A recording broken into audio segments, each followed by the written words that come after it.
നമുക്ക് കീമോതെറാപ്പി നമ്മൾ IV ലൈനിലൂടെയാണ് കീമോസൈറ്റോടോക്സിക് drug administer ചെയ്യുന്നത്.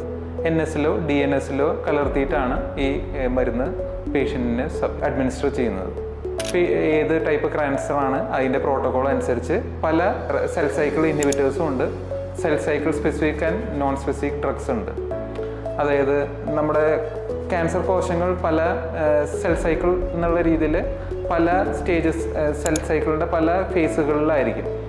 G1S G2M എന്നുള്ള രീതിയിലായിരിക്കും. ചിലത് റേഡിയോ സെൻസിറ്റീവ് ആയിരിക്കും, ചിലത് കീമോ സെൻസിറ്റീവ് ആയിരിക്കും. അതുപോലെ റേഡിയേഷൻ നമുക്ക് മൺഡേ ടു ഫ്രൈഡേ നമ്മൾ പാലിയേറ്റീവ് റേഡിയേഷനും ഉണ്ട്, ഡെഫിനിറ്റീവ് റേഡിയേഷൻ എന്നുള്ള രീതിയിലുമുണ്ട്. നമുക്ക് അതിൻ്റെ ഫ്രാക്ഷൻസ്, അതായത് നമ്പർ ഓഫ് റേഡിയേഷൻ, അതായത് നമ്മൾ മൺഡേ ടു ഫ്രൈഡേ ആണ് റേഡിയേഷൻ കൊടുക്കുന്നത്. പാലിയേറ്റീവ് സെറ്റിങ്ങിൽ 5 days അല്ലെങ്കിൽ 10 days എന്നുള്ള രീതിയിലായിരിക്കും. അല്ലെങ്കിൽ പിന്നെ ഓരോ ട്യൂമർ അനുസരിച്ച് അതിൻ്റെ ഡെഫിനിറ്റീവ് റേഡിയേഷൻ്റെ കോഴ്സ് കംപ്ലീറ്റ് ചെയ്യുന്നു.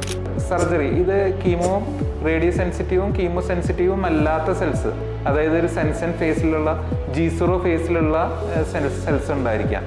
അത് റെസിസ്റ്റൻറ്റ് സെൽസ് ആണ്. അതിനെ നമുക്ക് കീമോ വഴിയും റേഡിയേഷൻ വഴിയും കൊല്ലാൻ സാധിക്കില്ല.